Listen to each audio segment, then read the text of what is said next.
Let me guess, you're still grinding 10 plus hours a day, juggling every part of your business, and wondering why you're stuck at 20, 30, 50, even 100K a month. This video is your wake-up call, because what you're experiencing isn't a marketing issue. It's not a systems issue. It's not even a team issue. It's a self-sabotage issue. And it's showing up in 3 brutal ways that are literally murdering your momentum. Do you keep tweaking your offer instead of scaling it? That's perfectionism pretending to be professionalism. You refuse to fully delegate and stay in the loop of everything. That's control, masquerading as ownership. Did you hit a big milestone and instantly move the goalpost without celebrating? That's shame-based leadership disguised as ambition. I call these hustle triggers because they keep high-performing entrepreneurs working more and earning less while feeling like they're doing everything right. But here's the truth. If you're making 10 to 50K a month, but still feel like you're drowning, the problem isn't capacity. The problem is your nervous system. So today I'm going to show you why these patterns exist, how to spot them in your daily habits and decisions, and how to replace them with scaling behavior that actually frees up time and energy. And if you don't know who I am, I'm Luke Anning,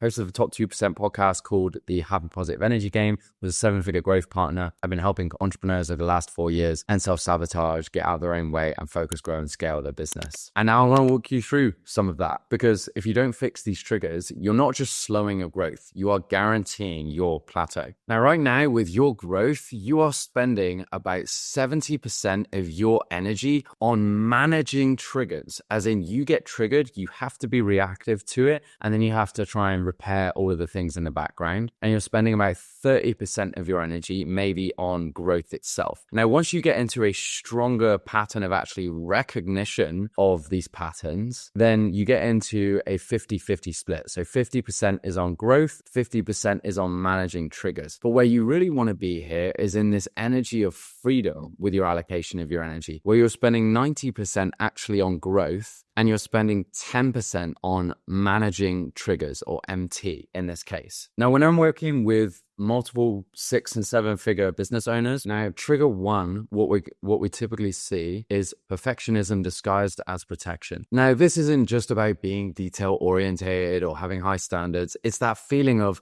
oh, I can't scale until my offer is completely dialed in, or I need to handle all these clients myself to ensure quality. That keeps you from truly scalable systems. So if you're a coach, agency owner, service provider, this shows up as constantly refining your offer instead of creating a more scalable version, hesitating to hire because nobody can deliver like I can, being unwilling to standardize your process because each client is unique, over-delivering to clients far beyond what you promised or priced for, avoiding team expansion because it feels too soon. Now, here's what's really happening psychologically. Perfectionism isn't about excellence. It's about safety. It's your brain creating an impossible standard so that you never have to risk rejection of your real work. Think about it. You never launch that scalable version of your offer because it's not ready. You never have to face the possibility that people might not buy it. If you never hire that team member, you never have to risk someone delivering differently than you would. If you over-deliver to every client, you never have to face the possibility that your core offering might not be valuable enough. And here's how it works. We have fear. Then from there, you set impossible standards.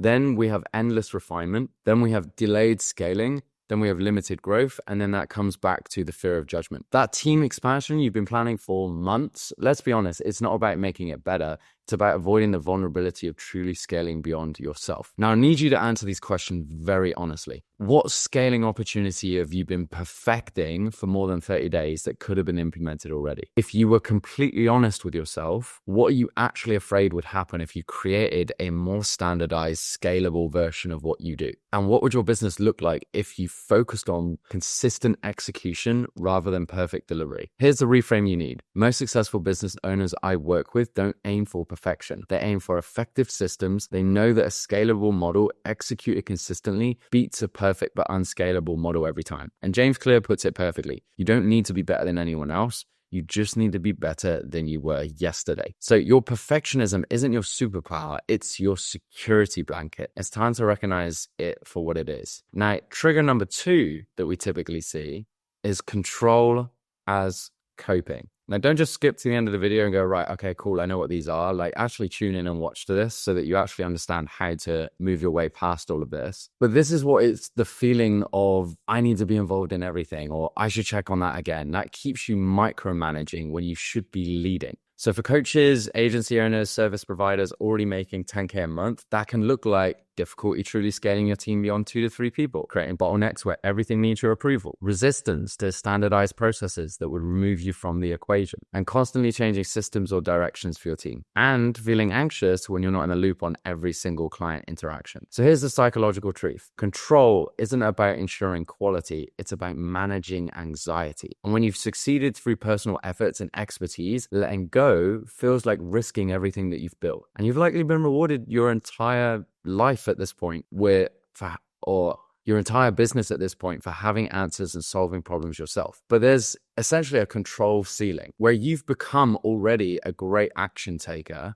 but that action taker can't get past the growth ceiling. And that means any sort of expansion with sales, with marketing, with client delivery, it all still depends on you. You are the bottleneck. And here's the thing, leaders create leaders. At this point, you're just a glorified freelancer. You're a entrepreneur. That client onboarding process that you know needs to be delegated to team members, but you insist on doing it because you're really good at it. It's not because you're actually better at it. It's because controlling it makes you feel safe in an otherwise uncertain business environment. Whereas the hard truth here is you've built a business that's completely dependent on you. That's not a business. That's a job with extra steps. I want you to also consider these questions. What parts of your business would you be terrified to have someone else handle for a month without your input? If you suddenly couldn't work for 30 days, what would break in your business and why haven't you fixed that vulnerability? And 3, what story are you telling yourself about why you're the only one who can do certain tasks in your business? But here's the reframe. True scaling never happens through control. It happens through trust and systems. That trust system only gets built by building processes that other people can operate on, the same as McDonald's. Like you look at McDonald's as a franchise, like before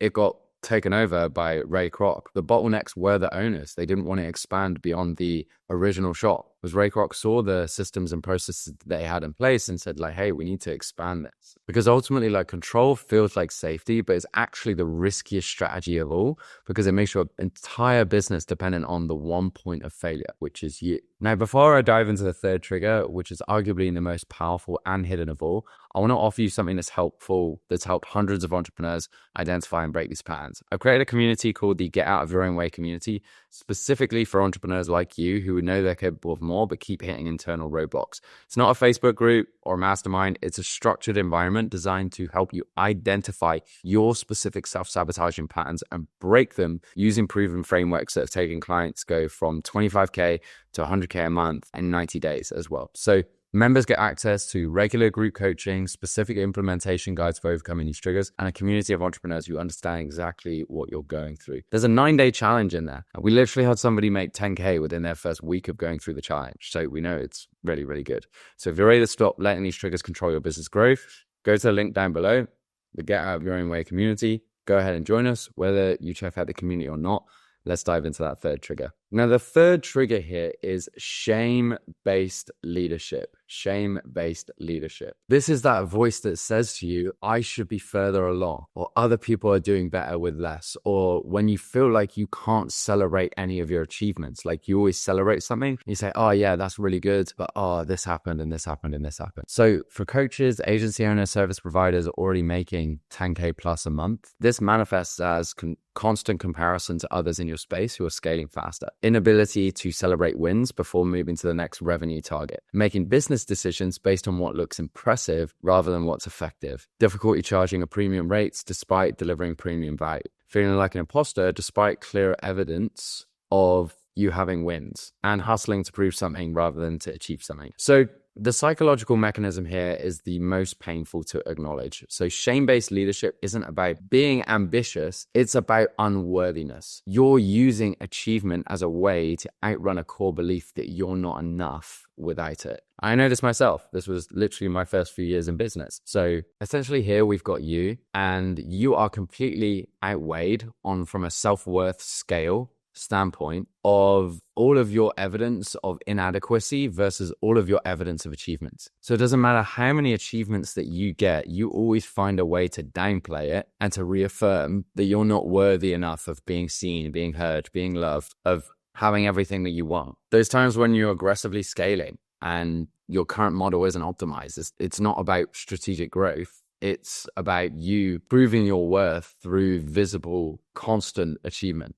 The reason you can't celebrate hitting your goals is because immediately setting a higher one is because you're actually not trying to run towards success. You're running away from the feeling of not being enough. But I need you to honestly reflect on this. Like, if you achieved all your current business goals, would you finally feel enough, or would you immediately set new goals to change? And what are you trying to prove with your business success, and to who? This is very confronting, I know, and I'm not saying that we're going to answer these questions and suddenly let go and not achieve anything. Like, that's not what we're here for. But the entrepreneurs who scale most effectively aren't running from shame. They are moving towards vision. They build businesses that reflect their values rather than compensate for their insecurities. They're pulled forward by purpose rather than being pushed by inadequacy. And here's the counterintuitive truth. When you stop trying to prove your worth through your business, you actually make better business decisions. You charge what you're worth because you believe you're worth it. You delegate because you don't need to be the hero. You create sustainable systems because you're playing the long game, not chasing validation. Shame is a fucking terrible business advisor, and it will always push you towards more hustle and less strategy. So now that we've identified these three triggers, let's talk about how to break them. Now, there's three different vertical columns of ways that you can actually achieve this. The first step is identification. So you need to develop awareness of these patterns in real time. So for perfectionism, you might place it and say, like, take messy action. And you might write like a little sticky note and put that somewhere you're going to see it. You might have progress over perfectionism. You might have scale over perfect on a note near your workspace. For control, you might have set a daily reminder and ask yourself, what can I delegate today? For shame-based leadership, you might keep a wins journal where you record achievements before moving on. Now, step 2 is interruption. So you need pattern-breaking techniques for when you catch yourself in these triggers. So perfectionism would be setting hard deadlines with public accountability for your scaling initiatives. For control, it might look like practicing delegation and disconnect. So when you assign a task, then intentionally make yourself unavailable. And for shame-based leadership, you might implement a comparison fast where you avoid looking at competitors for a set period. One of the exercises that I did in my first year in business was I, at the time, was building a fitness and mindset business. I unfollowed all the other fitness creators because I was just like, I'm not going to compare myself. It just doesn't help me. And then step 3 is replacement. So you need new thought patterns to replace the old ones. Instead of this isn't good enough to scale yet, you need to try this is valuable and scalable in its current form. I just need to do the work. Instead of, I need to check on this, try I've committed to creating a system I can trust. Instead of I should be further along, try I'm exactly where I need to be right now. And let me share something real with you that's been a game changer for my clients and for me personally. When we do our third pillar of NeuroProductivity, which is part of our Elite program, Neuro Elite includes inner work, which is the deep thought-changing identity work. We have outer work and strategic execution, which is the day-to-day progress that we're going to show in the next video on this series. So if you haven't checked that out already, make sure to get it ready for what you'd watch after this or something like that. I would recommend you checking it out. And the third one is performance accountability. And that looks like, in one format of it, daily check-in. So we have what went well today? What are 3 wins? What are 3 things you're grateful for? What could have been systemized, delegated, automated, or leveraged off your plate? What are your 3 most important needle movers for tomorrow? When makes the most sense for you to do each of these? So we actually have some time and energy management going in there. How would you rate your performance out of 10? Why? And what would get you to a 10? And what is the number 1 pattern that you're ready to let go of? Now, this 9th question, we give them a new question every single day because, especially for ADHD brains, we thrive off of novelty. So it gives them an opportunity to be excited to do the end of day report because they have the standardization practices that control all of these triggers, but then I also give them a new check-in question each day. So as you can see, we've got Alicia. She literally joined us a few days ago. She's booked 8 calls. She got 1 sale. First 3 wins. She got her first sale. She didn't scroll despite the tiredness. She still went to dance class and showed up for herself. She had courage to break the ice with sales, smart brain, and her personality. And then she could have better spread out her market research calls. She's now implementing the closing on market research calls and better time management. And she's going to create an onboarding email template as well for her clients too. So these are the little things like that you can do along the way. Make it easy, make it snappy, get moving. So that's one of our 6-figure clients. Then we have one of our 7-figure clients here where what went well today? Weekly check-in calls with clients went all well, all extremely satisfied with the service. He's almost got his profit and loss sorted. What are 3 wins? Openly communicated his emotions to the girl that he desires while setting boundaries for himself. We love that. Started implementing his 3 a.m. wake up times. Not everybody does that, but some people do.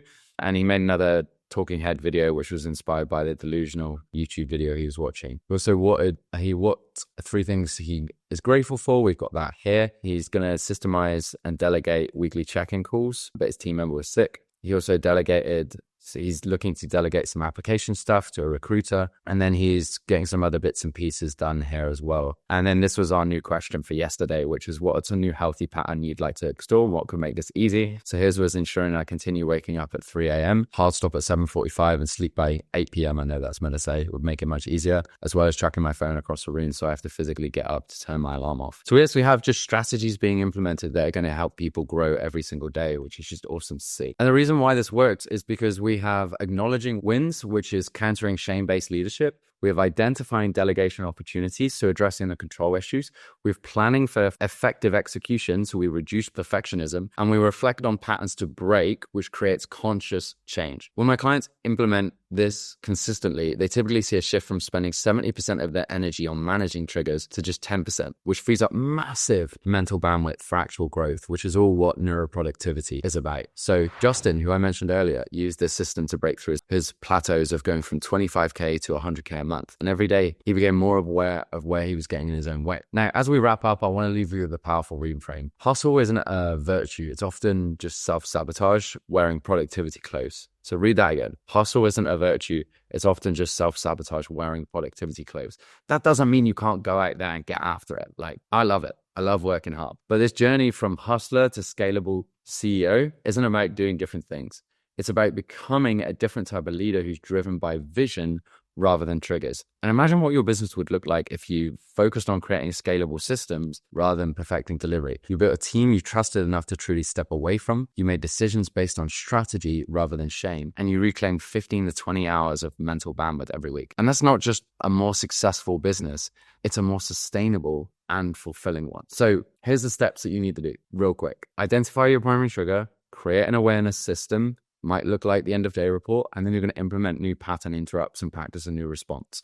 So combining this with a daily end of day practice has helped hundreds of entrepreneurs break free from the hustle trap and truly scale themselves. So if you're still listening, what I would say is if perfectionism is your primary trigger, commit to launching a more scalable version of your business in the next 14 days, even if it feels not quite ready. What can we actually just get off of your plate, or what can we delegate, or what can we systemize? If control is your primary issue, identify one process this week that you can fully document and completely delegate. If shame-based leadership is holding you back, start the end of day practice today. Focus particularly on celebrating wins before moving to the next goal. And if you struggle with actually the follow through when you implement all of these new things, what I recommend that you do is join the Get Out of Your Own Way community. We're building a group of entrepreneurs committed to breaking these patterns together. So I'd love to know which trigger resonated most with you. Drop it in the comments below and I'll personally respond with a specific suggestion for your next situation. So with that said, appreciate you listening and I'll see you in the next video. Bye.